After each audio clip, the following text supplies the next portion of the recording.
Heidi-ho, Bar Club. Chicken! Hey, chicken! Let's build something. Maybe a pirate photo backdrop thing. Huh? So this time I did a sketch for what I want to build. We agreed on doing some kind of harbor, port, building section thing. I painted it in the right scale for 28 millimeters. So I measured all the centimeters in the sketch and had a nice building plan. As basic material, I'm using old, cheap styrofoam. I'm cutting the basic shapes for the base and the houses in the back. The houses will only be facades. Let's assemble the walls to the bases. PVA and toothpicks as pins. Cutting out some stairs in the styrofoam with a sharp blade, otherwise it will be a great mess. So the basic structure is done. Let's start with the details. At first I'm putting down a base coat of black with PVA, just to seal everything in. Drying in the sun. That's the nice thing about summer, it dries really fast outside. In the meantime, cutting some small floor tiles from XPS. I'm doing more than I need for the bits box for later projects. Some stones, the XPS tiles, and some color in the bucket for pre-painting and texturing. Laying them out all side by side. No touchy-touchy as always in the club. Otherwise they will stick together while drying. Then I'm adding some splatters of random paint, dark tones and lighter tones. Now it has to dry. While the tiles are drying, I put on some plaster on this one piece. This is supposed to be a small rock. The tiles are almost dry, but it's dry enough to stick them on there with PVA. I measured the tile size from my sketch also. So the stonework, the mason work is done. I decided to dust in some tile grout, fixing it down with watered down PVA. Do you know this feeling when you think you made this really big hit and then it turns out it is not? Let's start with the woodworking. I got a big box, 2 big boxes full of prepared wooden planks. There is a video if you like. Now I glue down some stones and some planks to show where the stories are. This will make it easier for me to measure the right heights of the wooden planks afterwards. I'm making 2 windows for the house on the right side. I'm using this transparent plastic sheet which I painted in a nasty yellow for another build. I will change the color a little bit later into a brownish tone. Now I'm going for cornerstones of the house in the middle. I got another box full of prepared bricks. So they're not bought, I made them myself. Yeah, I like that. So let's glue the cornerstones down.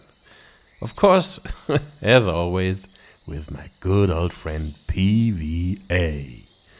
That's wood glue for everyone who does not know. I buy it in 5-liter buckets because I use it so much. And then it's a lot cheaper. So here I made some doors from my wooden planks, glued together with PVA of course, on the baking paper.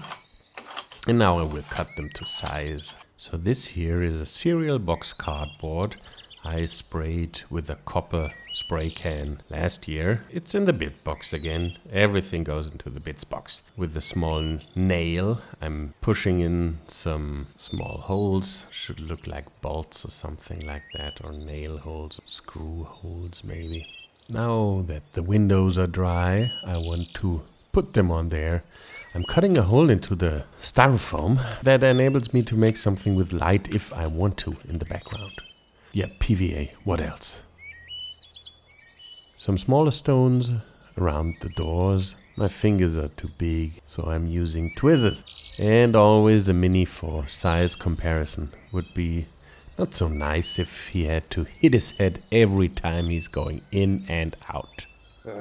Yeah, fiddly, fiddly, fiddly. Not my strong suit. Here I'm laying down some wooden boards overlapping like they have in Scandinavia. The doors fit nicely. So now I try something new. I'm mixing some plaster with color and PVA and putting it in a bag. It's a piping bag like the bakers use it. And I cut the hole too big, so everything spilled where it should not go. For the house in the middle, I made a new bag and I cut the hole really tiny and small. So I have a little bit more control over the plaster. And I gave it a funky color, some nice turquoise greenish off color. Also using a brush to push it into all those crooks and nannies. It dried overnight and it crackled. In the beige side it was okay, in the green side it was too much. So I went over it, couldn't mix the same color of course, it's more a olive green now. I also like that one. And then I decided to make a roof for the wooden storage house. And I needed some kind of lift, some rope thing where you can pull up the stuff into the top parts of the house. So it's a construction from wooden beams glued together with PVA. Pinning them until they're dry. The pins go away then, of course, just to hold it in place. I'm indicating a little roof, only a small part, hanging over, so it doesn't rain into all those doors when it's bad weather. And it looks a little bit nicer with the roof on there.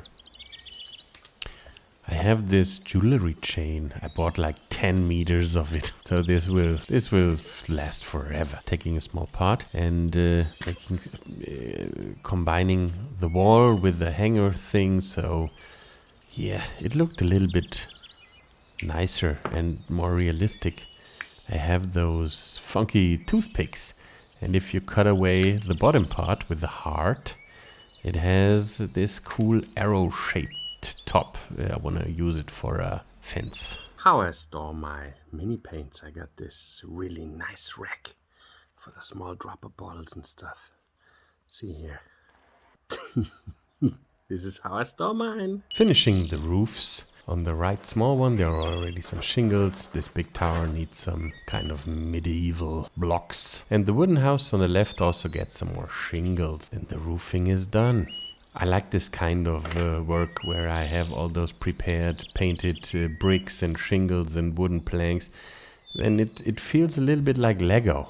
The middle house needed some windows and doors. This is cardboard in 2 layers, thin cardboard, then spray painted with some beige or light gray or whatever. Now some washes, and I didn't like it. I was playing around, just testing. I didn't know what to do with it or how, so I'm just trying out.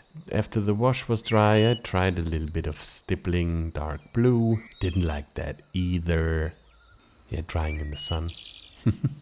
In the meantime, I worked on some small details. This is this wooden wheel, which is hanging in the roof of the wooden house where the rope is going over. I don't know what the English word is. Please leave it in the comments for me so I can learn something. Yes, some color variations. Good that you can see everything. Yes, some more detail painting. Metallic for the door knobs. This is what we have so far. I like it. Some washes. Then I tried to dry brush the window. Yeah, this went back and forth and back and forth. And then I assembled it into the house. Looks nice. Here comes the rope. It's a special rope. It's a rope that is soaked in wax. A friend gave it to me. She makes those ropes and they stay in shape. You can bend it and they just stay in shape. You can also make knots without making a knot. It's marvelous stuff. Yeah, see the little round thing in the end? It just stays like that. Did no glue, nothing. Here's a hook for the goods to be pulled up. Some dirt and moss down in the base. Stipple, stipple, stipple. It's a mix of dry brush and stippling. And again some washes. Only in the bottom parts for some shadows. Some dry brushing to pick out some highlights. Some pigment powder, dirty streaks. Yeah, and then I wanted to make a a flag. It's thick paper, and then I forgot to film the flag. Finally, in the end, some homemade flock and some foam flock.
And now please head over to Teaquers Tabletop Crafting and see what he did. See ya!